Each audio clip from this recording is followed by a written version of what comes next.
৩৭ দিন বন্ধ থাকার পর চালু হয়েছে মেট্রো রেল। সকাল ৮টা থেকে শুরু হয়েছে যাত্রী পরিবহন।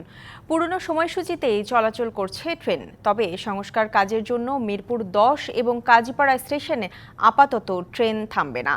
এই মুহূর্তে মেট্রো রেলের আগারগাঁও স্টেশনে রয়েছেন সহকর্মী মোহন ইসলাম। সরাসরি চলে যাচ্ছি তার কাছে। মোহন, ট্রেন ঠিকমতো চলছে কিনা, যাত্রী উপস্থিতি কেমন দেখছেন, এছাড়া নিরাপত্তা ব্যবস্থা সম্পর্কে আমাদেরকে বিস্তারিত জানাবেন। ইশিতা, ট্রেন চলাচল স্বাভাবিক রয়েছে। প্রতি 10 মিনিট পর পরই কিন্তু আমরা দেখতে পাচ্ছি যে ট্রেনগুলো, মেট্রো রেলগুলো ছেড়ে যাচ্ছে। কোনোগুলো উত্তরা থেকে এসে সচিবালয়ের দিকে যাচ্ছে, আবার কোনোগুলো সচিবালয় থেকে কিন্তু উত্তরের দিকে আসছে। আমরা যেহেতু আগারগাঁও আছি ঠিক মধ্য পয়েন্টে, সেই জায়গা থেকে কিন্তু আমরা দেখতেই পাচ্ছি এবং যাত্রীদের ভিড়ও কিন্তু রয়েছে। তাদের সাথে কথা বলেছি, তারা কিন্তু বলছিলেন যে এই কয়েকদিন বন্ধ থাকার ফলে তাদের যে ভোগান্তি সেটা সীমাহীন। আপনি জানেন যে ঢাকার যে যানজট এবং ঢাকার যে চিত্র, সেই চিত্র আসলে সড়কে মানুষের বেহাল দশা থাকে এবং এর মধ্যে আবার দাবি দাওয়া নিয়ে সড়কে নামছে অনেক সংগঠন, অনেক সংস্থা। সেই জায়গা থেকে তাদের যে ভোগান্তি সেটা বেড়ে গিয়েছিল।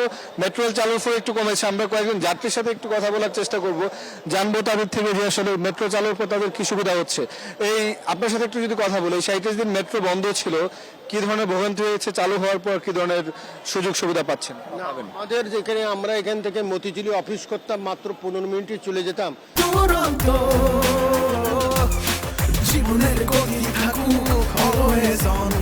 এই গত 37 দিন বন্ধ থাকার জন্য আমাদের কার্যক্রম রাস্তায় 2 থেকে 2.5 ঘন্টা জ্যামে আটকে থাকতাম। এখন আল্লাহর রহমতে আজকেতে মেট্রো চালু হয়েছে, আমরা এখন অফিস গোয়িং যেতে পারছি।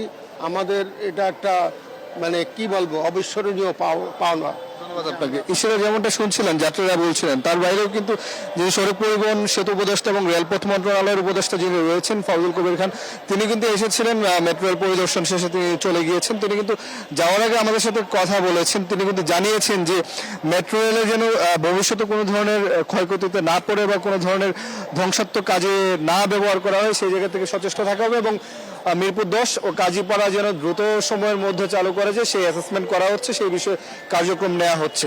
ঈশিতা, মোহন, আপনাকে ধন্যবাদ।